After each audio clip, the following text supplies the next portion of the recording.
Alright, back. Goku in DC, Season 4, Episode 4. Goku has a bad trip. Let's get into it. Perched on the steel girder high above the laundry level, Selena Kyle had watched the entire encounter unfold with the detached amusement of a cat observing a particularly chaotic bird feeder. She'd seen Goku dismantle Croc's challenge, seen him face down Ivy with baffling honesty, and seen him march toward the Joker's cell with the unshakable resolve of a force of nature. She'd even, with a roll of her eyes, overheard Harley's triumphant cackling and the Joker's grating voice echoing up the shaft. He's handling it, she thought, about to slip away. Messy but effective. Then she saw the emerald puff of gas. From her vantage, she saw Goku's entire body seize up. It wasn't a reaction to pain, but to profound internal cataclysm. He dropped Harley not with intent, but like a puppet whose strings had been cut. He staggered back, his hands flying to his head and his face contorting not in anger, but in raw, uncomprehending agony. The Scarecrow's dry voice confirming the debt paid was the final piece of the puzzle. Fear toxin. Perfect. Selena dropped from her perch, landing in a silent crouch as the Joker, Harley, and Scarecrow scurried past, too gleeful in their escape to notice the shadow in the rafters. She approached Goku cautiously. He was on his knees now, fists pressed against his temples, a low pained growl rumbling in his chest, and the air around him crackled with wild, uncontrolled energy, as tiny fissures were spreading in the concrete floor beneath him. "Hey, kid," she said, her voice low but firm. His head snapped up. His eyes were wide, unfocused, and seeing nightmares instead of her. The voices, the energy, it's all screaming around me," he gasped, his voice thick with disorientation.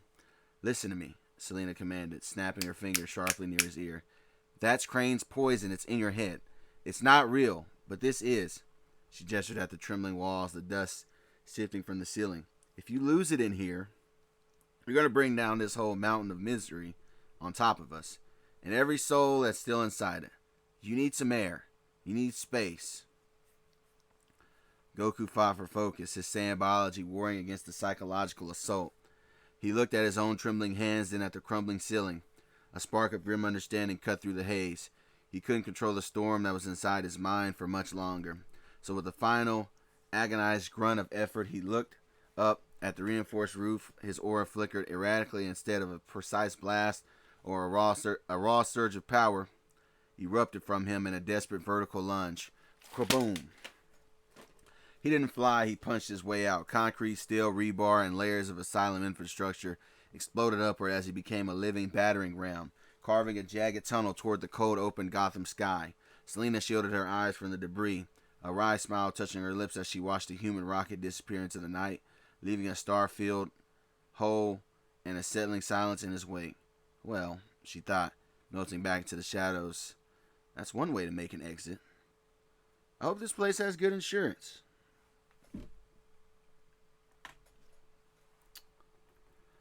The word hung in the frigid air, vibrating with Diana's shock.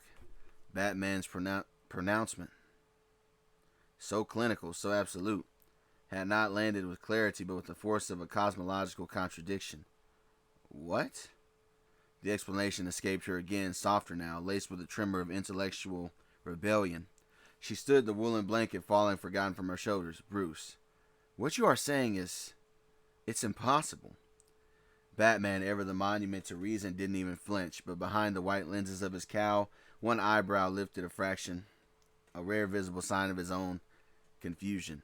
The data was clear. His sensors didn't deal in possibilities, only in facts. The psychological markers are unambiguous. Diana, have you and Goku not been... He paused, selecting the most clinical term. "Intimate?" A flush, warm and human-like expression bloomed across Diana's cheeks, clashing with her pallor. It wasn't embarrassment at the act, but at the staggering implication. "Yes, we have," she admitted, her voice regaining some of its steel, though it was now directed at the absurdity of the situation. "But that is not the point, Bruce. I am an Amazon of Themyscira. We are not born of man and woman in the way that you understand it." She took a step forward, her hands gesturing as if physically sculpting her explanation from the thin air. "My people were created and given life by the gods. Our biology while similar in function, is fundamentally different in its origin and purpose. We do not conceive, we do not give birth like you all. The very concept is alien to our design. A child of an Amazon and a sand, she shook her head, the impossibility of it making her dizzy.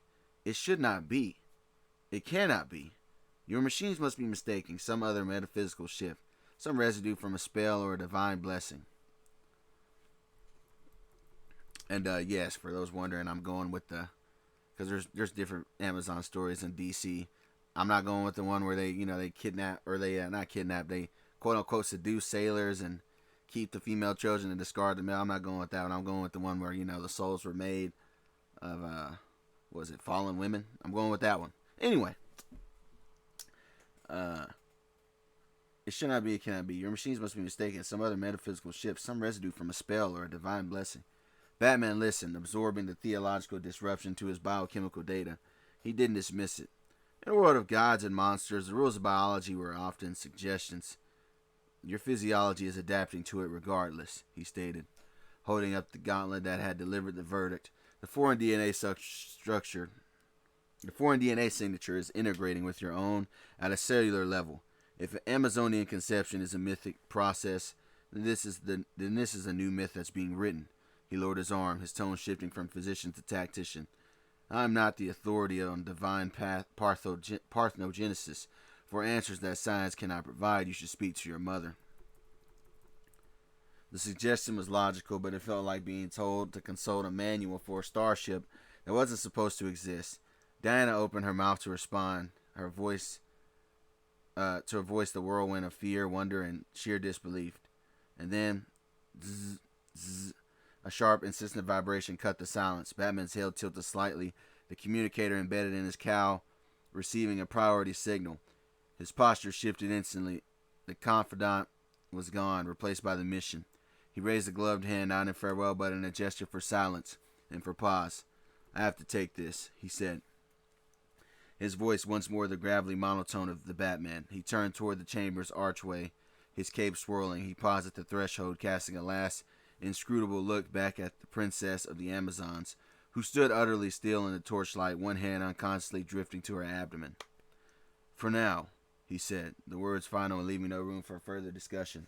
I'll leave you to your thoughts. And then he was gone, melting into the dark corridor, leaving Diana alone with the impossible. The ancient stone walls of the assassin's fortress feeling suddenly terribly inadequate to contain the new frightening life form that was now currently growing inside of her.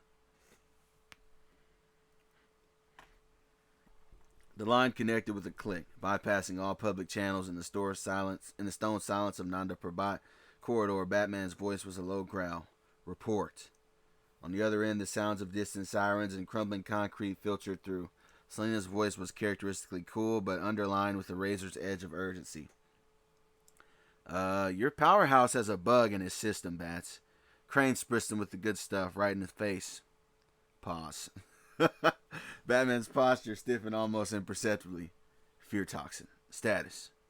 He blew a hole through the roof and went skyward. He's not flying, more like a panicked launch. But here's the problem, Bruce. She paused, and he could hear the faint crunch on her boots on gravel as she moved. He wasn't just scared. He was overloaded. Talking about voices and screaming energy, his power, it was leaking, cracking the foundation, just from him kneeling there. She let that sink in for a beat. You know what that gas does. It finds your deepest dread and makes it real. For a regular guy, that's spiders or drowning or getting cheated on. For a guy who can level a city block by landing wrong, his fear isn't some creepy crawly.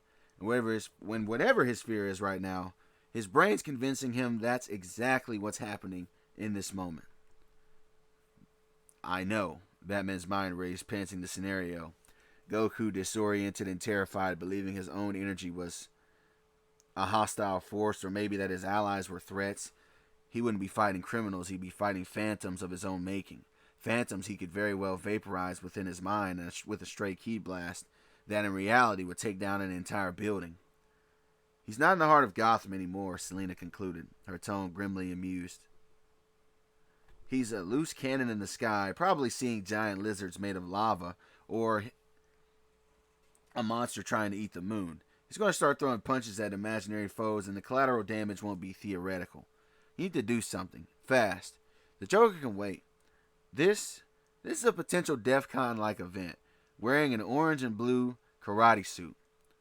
The line went silent, leaving Batman with a stark choice. The escaping clown or the living weapon on the verge of a catastrophic hallucination-fueled meltdown. He turned his cape, cutting a sharp arc as he strode toward the Batwing.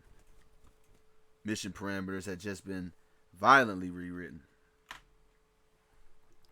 Goku didn't land in the real world. He crashed through the roof of his own mind into a fractured landscape built from his fear. The world around him was a nauseating smear of colors and sounds.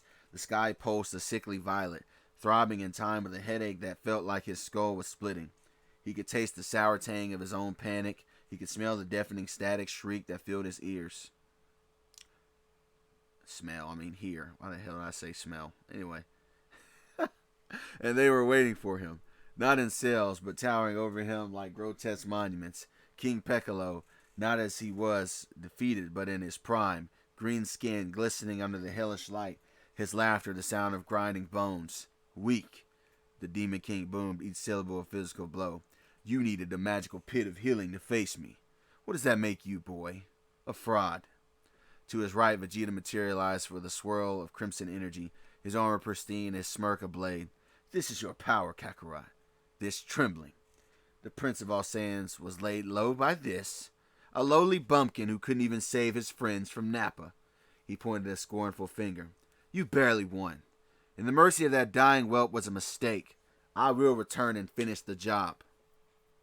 In front of him the ground bubbled, and Slade Wilson arose, not as Deathstroke, but as the calculating mastermind, his single eye gleaming. You are a tool, Goku. A weapon. I turned against your own. Your will is an illusion. Your strength is alone, and I can repossess it whenever I wish. He gestured in ghostly images of the Teen Titans. Robin, Terra, the missing Beast Boy flickered, trapped in cages of light. You cannot protect them. You are the danger. They need protection from. The voices overlapped, a symphony of his failures. You were not fast enough. You were not strong enough. You are never enough. The apparitions didn't attack. They simply declared the words, carving canyons of doubt deeper than any physical wound. Goku clutched his head, sinking to his knees on the non-existent ground. Stop, he growled, but his voice was lost in the cacophony. He tried to focus, to find the calm center Kami had taught him, but his key sense was a shattered mirror reflecting only terror and failures. Unconsciously, the real untamed energy within him reacted to the inner storm. Back in the physical world, he floated insensate above a Gotham industrial park. With each psychic accusation, a visible pulse of gold and orange-like aura erupted from his body. The first pulse blew out every window in a neighbor warehouse with a symphony of shattering glass. The second pulse struck a power of substation, causing transformers to explode of blue and white sparks, plunging a city block into darkness. And the third was stronger. A concussive wave of force that sheared the smokestacks off factories, sending tons of brick and metal crashing to the ground in a thunderous roar. Goku didn't see it. He didn't hear it. He was trapped in the chamber of broken reflections, watching his friends turn to dust in the mocking grasp of his greatest foes, powerless as the very energy that defined him bled out into the night, a destructive testament to his deepest fear, that he was, and always would be, too late to save anyone.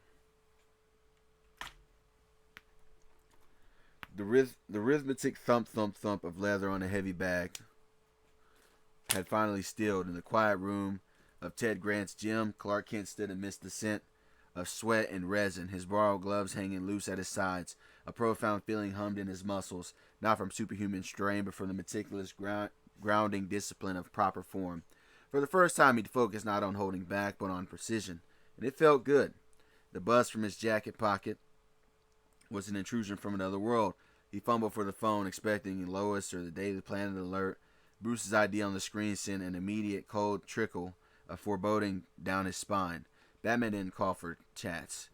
Bruce, Clark answered, his voice still carrying the calm of the gym. Clark. Batman's voice was all business, a digital graveyard growl.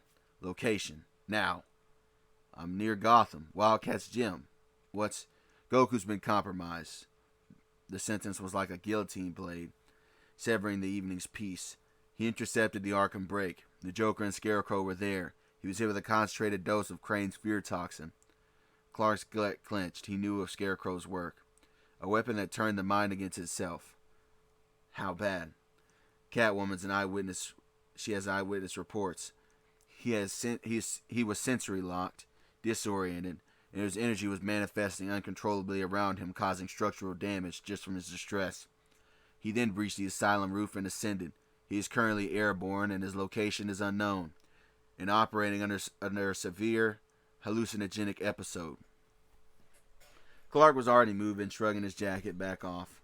I'll find him. I'll talk him down. Listen, Clark. Batman's tone brooked no argument. This isn't about talking him down. Understand the mechanism. The toxin doesn't just show you scary things. It weaponizes your deepest psychological fears and makes your brain believe they are physically real. For someone like Goku, whose perception of reality is already hyper-tuned to energy and life forces, the feedback loop is catastrophic. He isn't just seeing monsters. His mind is convincing his body that the monsters are there. He most likely still feels them there, and that he is under existential attack. The implications unfolded in Clark's mind with horrifying clarity. His power, it's reactive. His energy defends him. Exactly. On a subconscious autonomic level, if he believes he's fighting for his life against King Piccolo or Vegeta or whatever form his fear takes, he will lash out with proportional force. But there will be no real enemy there. The blasts, the shockwaves, the physical strikes, they will impact the real environment. A city block could be vaporized because he blocked an imaginary energy beam. A key blast meant for a phantom could pierce the atmosphere. Bruce's voice was still. He's no longer just careless. He's unstable, high-yield tactical hazard, a walking disaster area. Your priority isn't just his well-being, it's the containment of the collateral damage his terrified psyche is about to unleash, undoubtedly. Find him and subdue him, before his nightmare becomes our world's reality. The line went dead. Clark stood frozen for half a second. The gritty gym air suddenly suffocating. The mental image shifted from his cheerful, oblivious brother to a heartbreaking, terrified weapon, adrift in the sky alone in the prison of his own worst fears and memories, with the power to make them real for everyone that's around them. With a sonic crack that rattled the gym's window, Superman was gone, a blue and red streak tearing into the night, not toward a fight, but a desperate, heartbreaking intervention.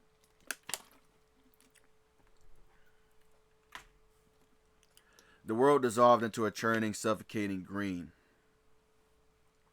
Within his fractured mind, Goku wasn't flying, he was falling, dragged down by cold, spectral hands. The laughing faces of Piccolo, Vegeta, and Slade melted into the murk, replaced by a crushing, abysmal pressure. The sea, it's got me. Can't breathe. His lungs burned with a phantom need for air. He could feel the coiling grip of massive tentacles, like a kraken of his own dread, squeezing his ribs and pulling him deeper into the lightless trench. It was the fear of helplessness, of being trapped and subdued, made terrifyingly frangible. Let go! He roared. A stream of bubbles erupted in the real water he'd unconsciously plunged into. In reality, he had spiraled down into the Atlantic, his body reacting to the primal terror of drowning. Instinctively flared, his aura ignited like a blue sun in the deep. The effect was catastrophic. The water around him didn't just heat up, it violently displaced, and a sphere of raw kinetic energy exploded outward from his screaming form. The shockwave traveled at impossible speeds, hitting the ocean's surface not as a ripple but as a sudden hill of displacement. The sea bulged and then erupted into raging waters. The first warning wasn't a sound, but a silence, a vast unnatural inhalation of the sea. Then came the roar. From his vantage 1,000 feet above the coast, Superman's enhanced vision saw it all unfold with terrible clarity. The ocean off the coast of Gotham Bay didn't just form a wave, it lifted. A wall of blackish water raised, ripped from the deep by concussive force born of fear. His heart, already heavy with dread for Goku, now slammed against his ribs. The calculus of crisis was instantaneous. The source of the blast was deep, directly below the rising water, Goku's energy signature was a turbulent, frantic sun sinking into the abyss, but between the depth and the surface had tons of seawater about to crash down onto coastal areas of the town, marinas, and the lower Gotham docks. He couldn't be in two places at once, so the people came first. The mantra of his life cut through the panic. He couldn't pull Goku out of the deep, if doing so would condemn hundreds, if not thousands. With a burst of speed that shredded the clouds, Superman shot not toward the epicenter, but toward the looming curved face of the tidal wave. His mind raced, discarding options. Punching it would only scatter the devastation. He needed to unmake its momentum. Flying parallel to the crest, he inhaled a deep, shaking draw of breath that pulled the moisture from the clouds themselves. He exhaled. The arctic chill of his freeze breath met the superheated steam on the onrushing wall of water. The effect was not a gentle frosting, but a violent instant crystallization. Ice raced across the waves, raced in jagged, thick blue-white bands, layer upon layer, like frantic scaffoldings. It bounded and hardened its structure, which crucially slowed it. The wave became a grinding, groaning avalanche of ice and slurry rather than a liquid hammer. He weaved and dove, his breath a blizzard, his hands a precise scalpel, targeting key pressure points and chipping pieces of the ice back into the water. Superman had stopped the growing tsunami from destroying the city.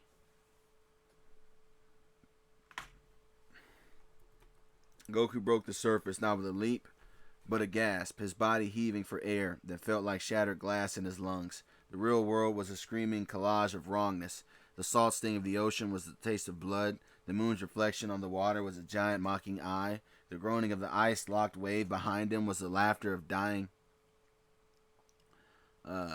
cities. And then he saw it, looming out the mist of a hulking silhouette of lights against the dark. To his toxin-scrambled senses, the streamlined white hull of the luxury cruise ship. Neptune's pride was a monstrosity of scale and menace. Its rows of illuminated portholes became rows of jagged, glowing teeth.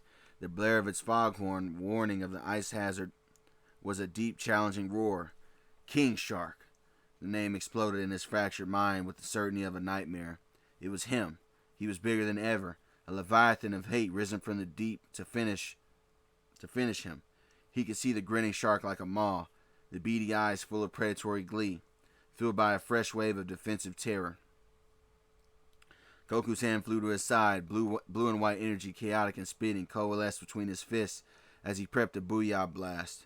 The air crackled. He was going to end this. He was going to protect everyone from this monster. He wouldn't be too late this time. Shoo, shoo, shoo. The world detonated in fire. Fire and sound behind him, not from the ship monster, but from above. 3 high explosive rockets slammed into his back in quick succession, staggering him mid-charge. The concussive force drove him forward through the water. The gathering energy in his hands sputtered out harmlessly. The pain was real, sharp, jarring, and cutting through the psychic noise for a split second. Goku whirled in the water,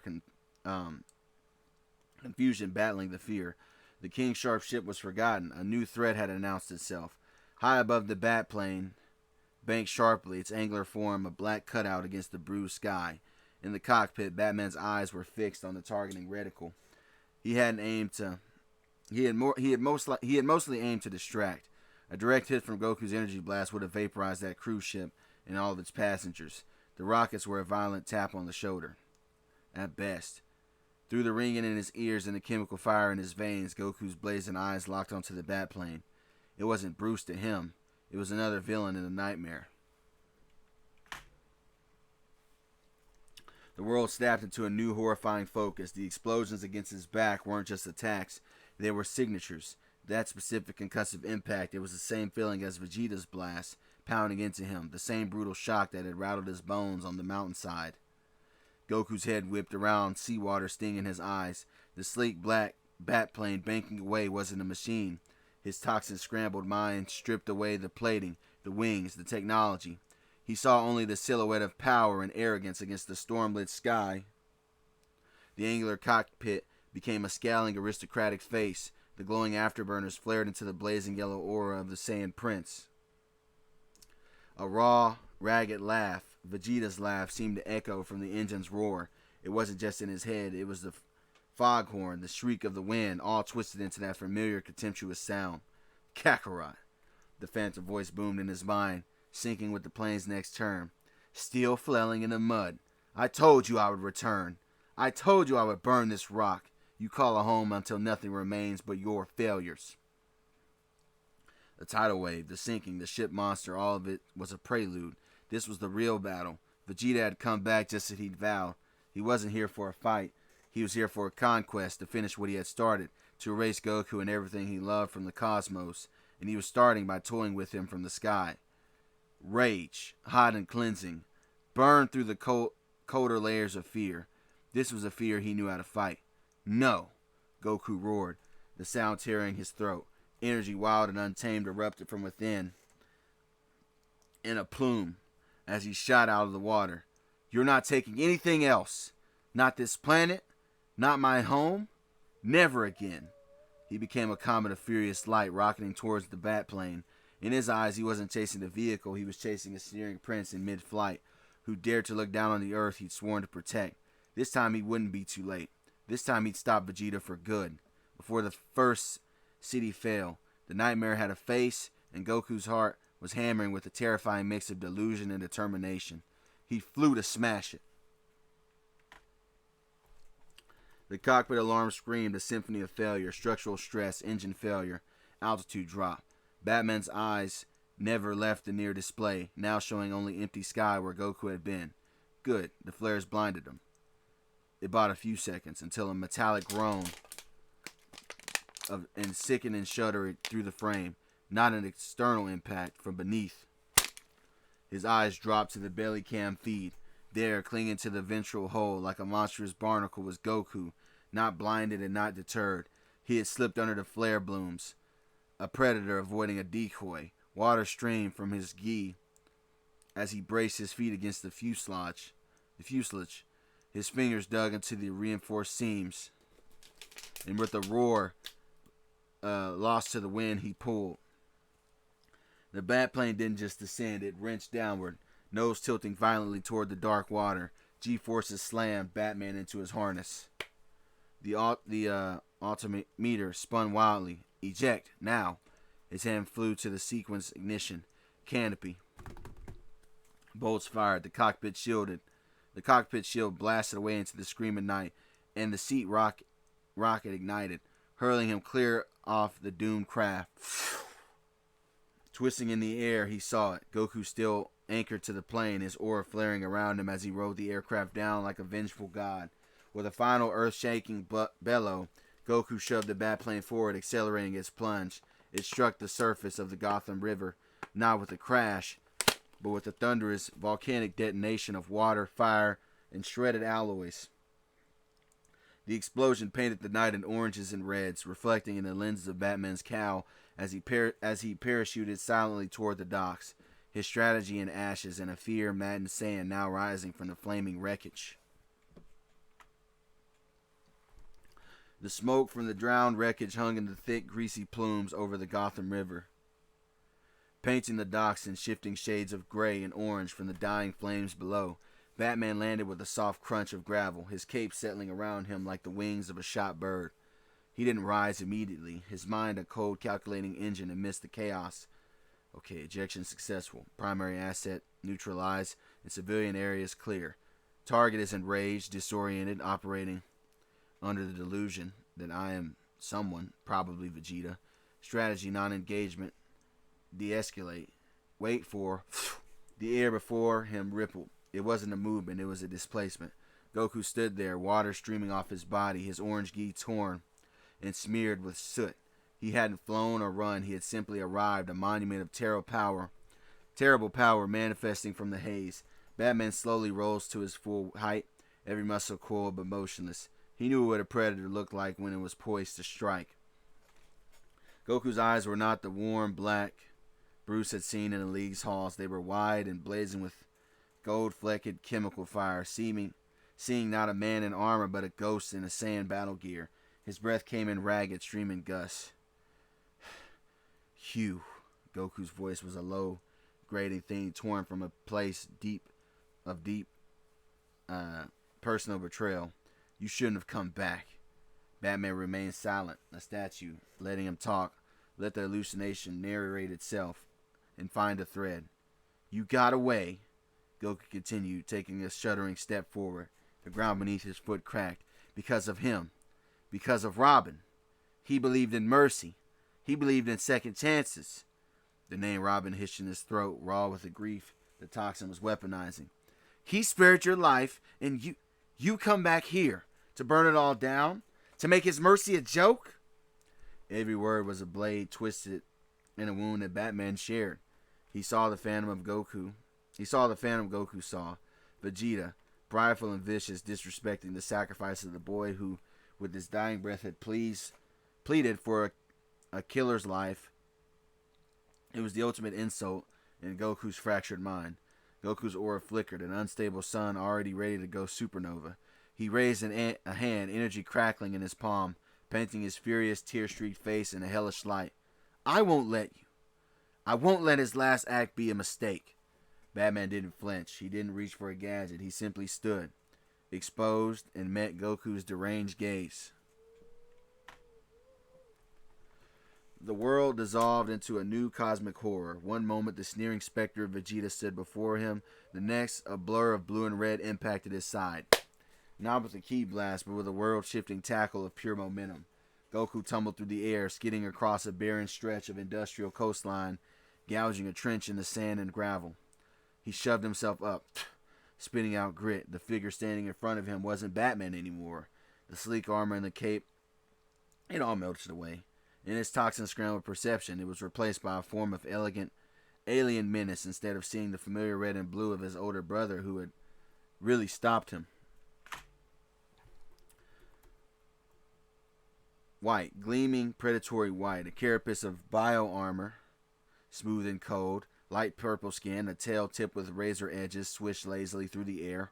In the face was lavender, pale lavender, with lines of cruel aristocratic design and a smile that held a vacuum of space. The voice that echoed in his mind wasn't Clark's. It was a high, cultured, and utterly merciless purr. Well, well, the last son of Planet Vegeta. The little monkey Bardock smuggled away. Frieza. The name was an ice pick of primal terror driven straight into Goku's brain. Not a ghost from his past, but the architect of it. The cosmic tyrant whose face he'd never actually seen, but whose shadow had haunted every story since Radix, every record in the Fortress of Solitude. The destroyer of worlds, the murderer of his bloodline and Clark's, the ultimate fear not of personal failure, but of planetary extinction. I must admit, the Frieza phantom continued, taking a languid step forward on booted feet, its hands clasped behind its back. I'm disappointed. Scout spoke of your potential.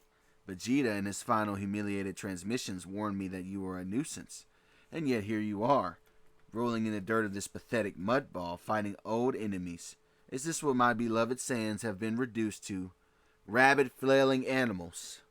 Goku's breath hitched. The air didn't smell of salt and smoke anymore. It smelled of ozone and blood. The grinding sound of distant machinery became the hum of a starship engine. This was it. The threat he trained for. The enemy he knew was coming. He was too late, and he didn't think he'd gotten strong enough. You, Goku growled, pushing to his feet, his aura sputtering with panic. You're not taking this one. You're not destroying another planet. Frieza's laugh was a glassy, chilling thing. Taking? Oh no, my dear monkey, I'm not here to take it. The Phantom raised a single graceful finger, a pinprick of violent light terrifying in its concentration, ignited at the tip. I'm here to erase another world. A final bit of housekeeping, starting with you. Alright, so that's the end of this episode. Next episode will be a deluded Goku versus Superman who he thinks is Frieza. Originally, I was going to make this Goku Superman fight two-parter, but I decided to do one. I cut a lot of content that I'll talk about later in the video when it comes out. Anyways, I'll catch y'all in the next one. Peace.